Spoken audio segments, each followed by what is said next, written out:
уксуссuz, аспиринсіз жасалатын, нағыз қыста наммен қосып жейтін, керемет лечо салатының рецептімен бөлісетін боламын. Міне көріп тұрғандарыңыздай осындай сочный болып шығады.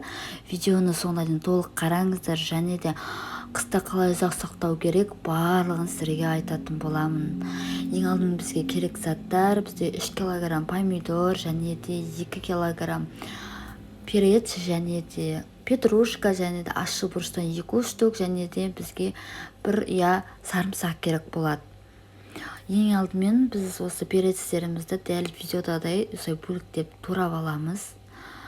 Осылай турап алғаннан кейін бізде помидорларымызды осылай блендердің көмегімен өткізіп аламын, немесе массировкамен өткізсеңіздер де болады.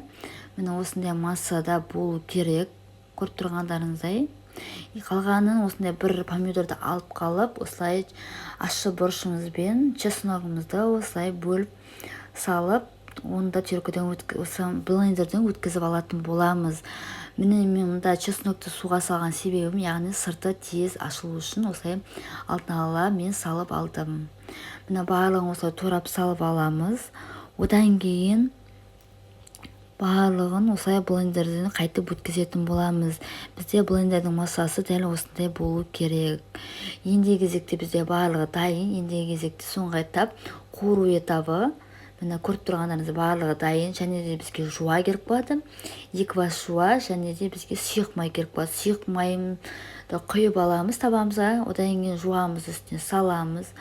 Жуамызды күйдірмей тек қана осылай сұйық майға салып, кішкене қуырып аламыз. Одан кейін үстіне перецімізді саламыз. Одан кейін жақсылап кішкене араластырып аламыз. Дәл осы кезде мен петрушкамды алдын ала турап дайындап қойдым. Ендігі кезекте осының үстіне помидорымызды осылай қосып, одан кейін үстіне секерімізді, тұзымызды салып қайнатуға қоямыз. Бірінші кішкене қатты қайнатып алғаннан кейін астын кішкене орташа отта қойып, жарты сағаттың көлемінде қайнататын боламыз. Одан кейін үстіне петрушкамызды салып, осылай дайындап аламыз. Мен банкілерімді алдын ала сірелдеп алдым, дайындап. Міне көріп тұрғандарыңыздай, одан кейін барлығын орналастыратын боламыз. Осы кезде сіздерге айта кетейін, банкының атылмауы үшін осылай барлығын сірелдеп аласыздар, банкілеріңізді алдын ала. Одан кейін осылай үстіне салатымызды құйып, крышкасының үстіне просто қойып қоясыздар да, бір 3-4 минутқа қоясыз, яғни андай қышқылдығы барлығы бетіне шығады. Содан кейін барып қана крышканың аузын қатты нығыздап жабасыздар.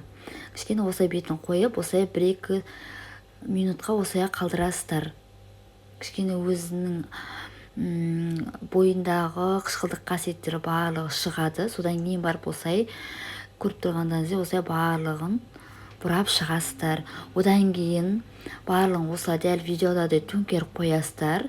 Төңкеріп 1 күнге осылай қалдырасыздар. Үстін осылай орамалмен бетін жауып қоясыздар. Міне достар, менде дайын болды. Дәл осы рецептпен жасап көріңіздер, өте керемет болып шығады. Және де достар, менің каналыма тіркелуді ұмытпаңыздар. Сұрақтарыңыз болса комментарийға қалдырыңыздар.